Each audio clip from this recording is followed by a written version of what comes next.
Hello, hi, good evening. Long time. This is a new year. We've not seen this year.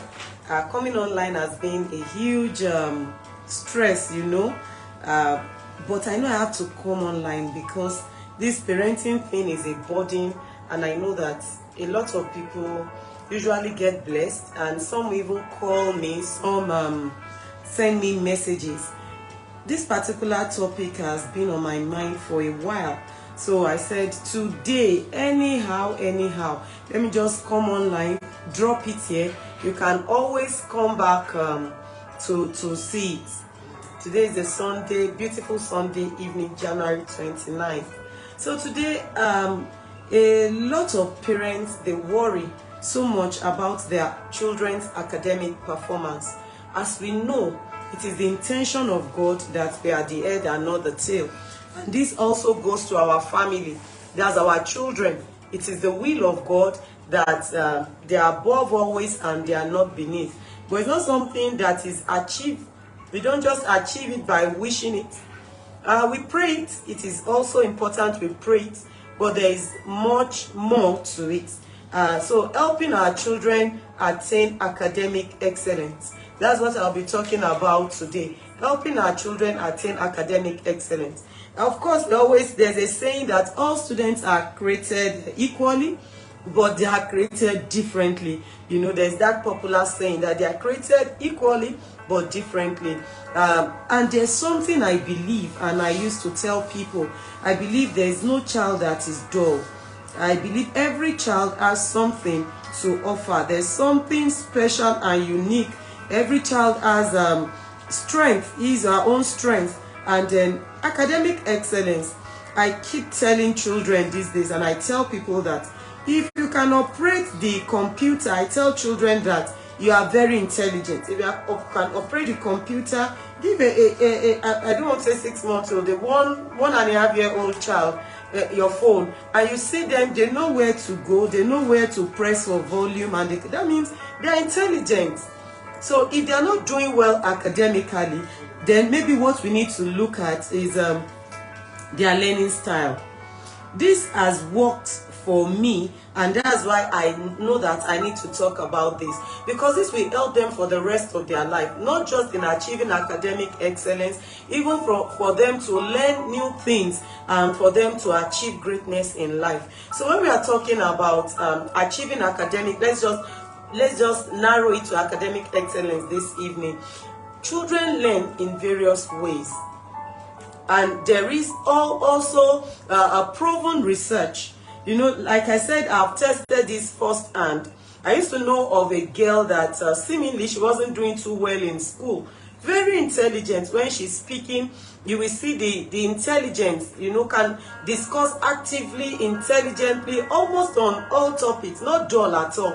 But when it comes to academic excellence, this particular child wasn't doing well at all. She was lagging behind.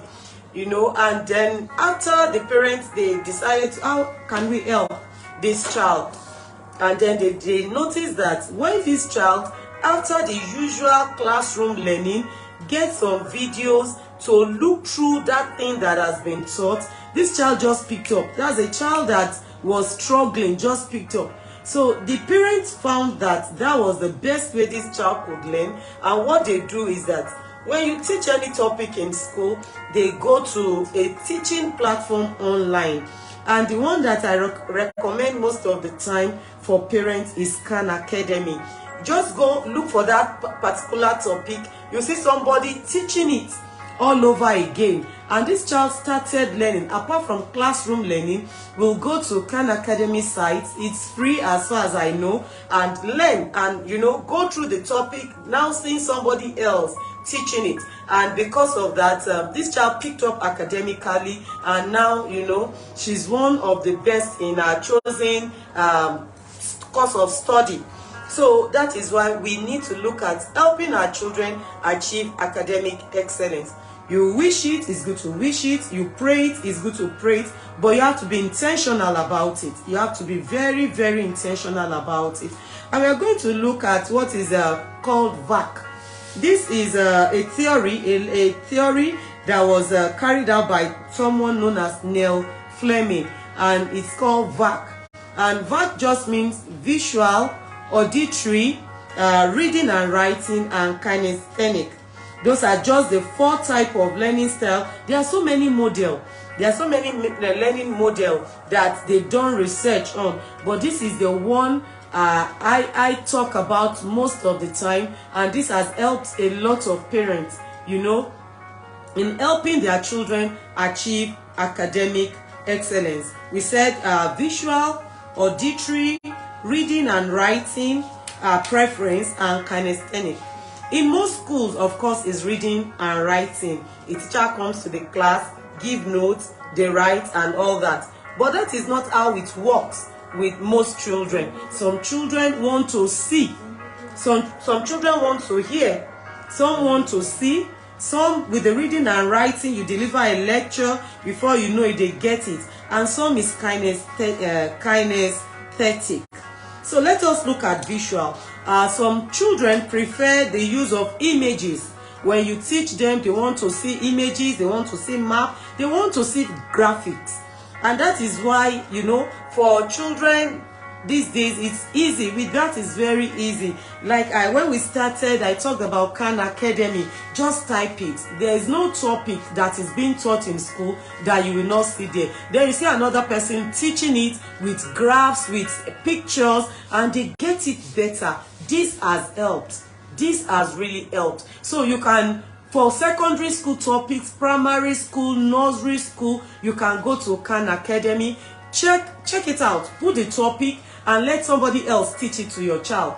They might have this has been tested and proven, because it was used on a child I know, and the child picked up academically. So visual learners, they want to see what they are learning. They want to see images. They want to see images, and the phone can help us to achieve that. Your teacher in school, your children's teacher in school might not go to use that extra mile. They might not go the extra mile of knowing that your child, that is your child. I've said it before, parenting cannot be outsourced. You cannot think somebody will do it for you. You are the primary person. You are the primary caregiver for your child. So while you pay that much of your school fees, you still need to take time to know how best your child learns. We talked about visual learners. They want to see. They want to see graphs. They want to see it in pictorial form.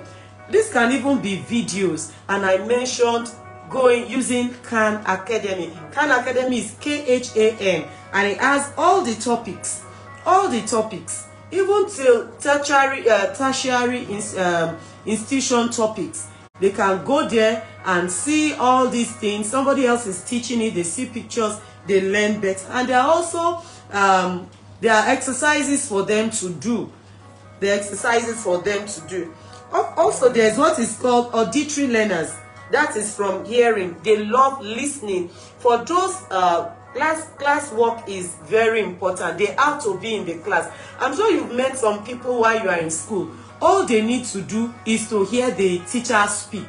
They may not even go back to read as such.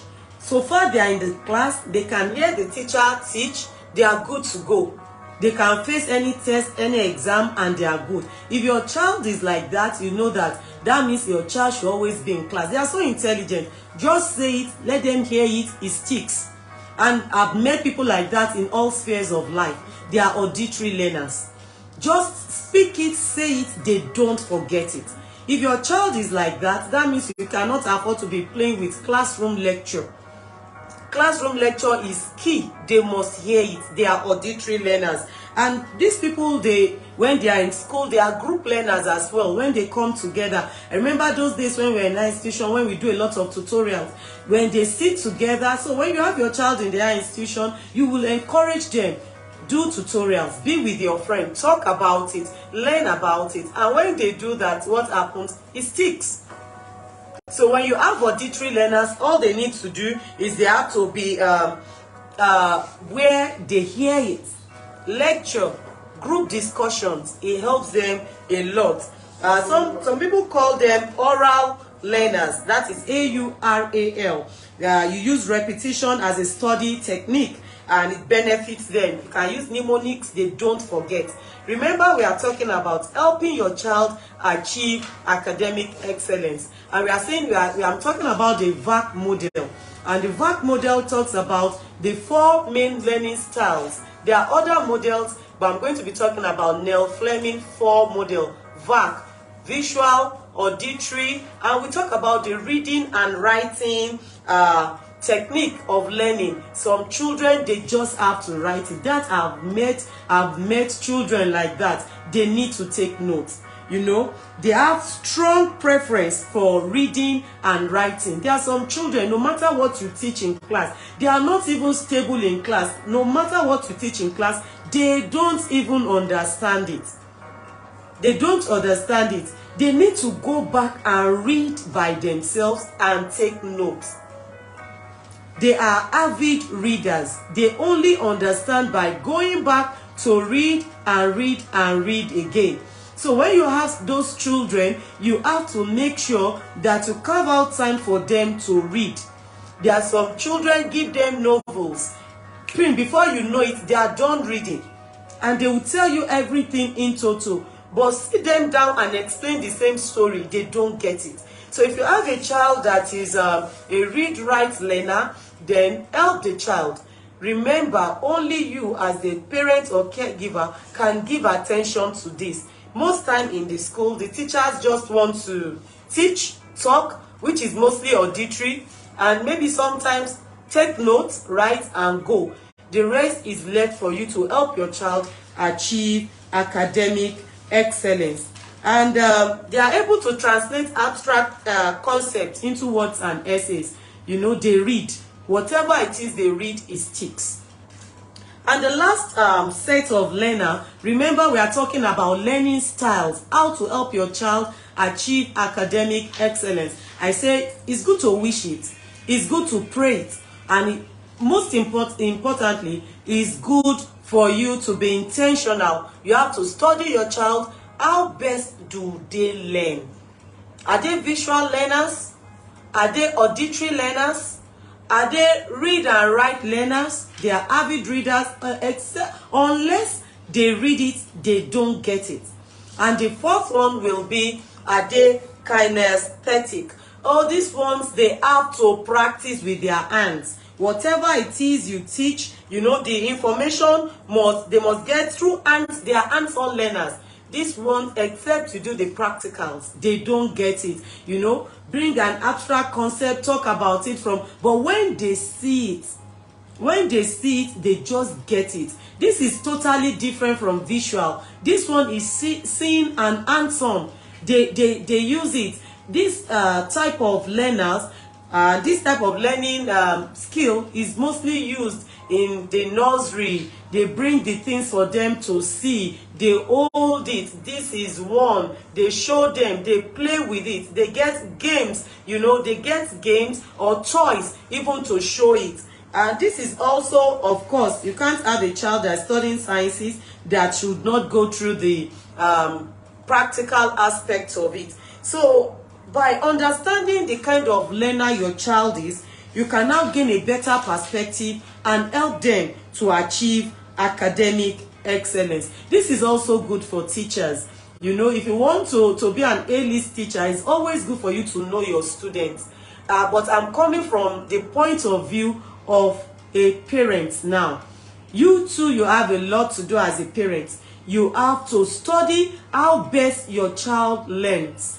The learning style of your child is what will help them. Not just paying the huge school fees, not just, you know.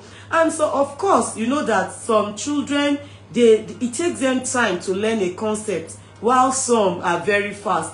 But when you know their learning style, they become faster in learning. So just to wrap it up again, before I go, I said to help your child attain academic excellence, I just want to look at a learning model called VAC. And then I talked about the visual learner, the ones that must see maybe a film to buttress whatever you are teaching. And on this, I said you can check Khan Academy. There are so many learning sites that you can check to help your child. I said for the auditory learners, they need to hear. They need to hear what you are teaching. Lecture is very important. So far they can hear it, that is all. They are good to go. You know those students in class. In class, they don't play. They just listen. And when they listen and they get it, they are good to go. And you have the other child in the class that plays in the class. So child may not be an auditory learner. So that child will come to class and play, but goes back to read, because that child is a read-write learner. So the best is you know your child and let them understand that the person you are playing with in class, because if your child is an auditory learner and is disturbed, always disturbed during classes, that means your child will keep struggling academically. So if your child is a type that has to learn by auditory, you have to help them, tell them, you know you have to be in class and you have to listen. So this is what I'm just, and we've talked about the visual learners, the auditory learners, the read and write learners. These are avid readers. No matter what you teach in class, they might not get it until they go back and they read and read and read, and they get it. And once they get it, so children, sometimes they are the ones that disturb in class. They don't even come for classes. They just get what is it they taught in class today. They go back home, they read, they take their notes, they come, they do the test, and they are topping the class. And then they come to class, they disturb the ones that they are just auditory. They must hear it. So wisdom is key in raising your children for academic excellence. And the last one is the hands-on learner. You call them the kinesthetic learners. They must use their hands to practice whatever they are learning. And that is when it sticks in. They don't forget. Those ones are good at acquiring skills. They are good at music, learning musical instruments and all that. So know your child. In helping your child achieve academic excellence, you have to know their best learning style. You may need to research more. There's a 7 learning style model. There's this 12 style model. But this is the foundation. This is the foundation. Know your child. Help them to achieve academic excellence. And the best way to do this is for you to know their learning style and help them to be the best. So school is already on. In most schools, we are in week 3 or week 4 now. It's not too late for you to start, helping your child attain academic excellence. Have a good evening. The Lord will bless our children. As we keep praying for them, please don't stop praying. They are solution givers for this generation. Even you as parents, maybe this you may have to discover yourself too as you take 1 or 2 courses. How best do I learn? We are solution givers. Our children are solution givers. We need to continue to acquire knowledge, and then we know the best way for us to learn. The Lord will help us. The Lord will help our children attain academic excellence. They will be the head and not the tail. Today is Sunday. Start getting ready for tomorrow. Help your children. I can see 1 or 2 people just coming in. So let me just wrap up. I've been talking about helping your children attain academic excellence by knowing their learning styles. And I talked about the 4 major ways. The visual learners, the auditory learners, they have to be in class to hear. As soon as they hear, that is all. We have the read-write learner. Even whatever you teach in class, they may not get it until they read it on their own and they take notes. And you have the kinesthetic, the hands-on learner. They have to use their hands and practice for them to learn. God bless you. Have a good evening. Our children are great. They are excellent children. They will attain excellence in everything they lay their hands to do. God bless you. Have a good evening.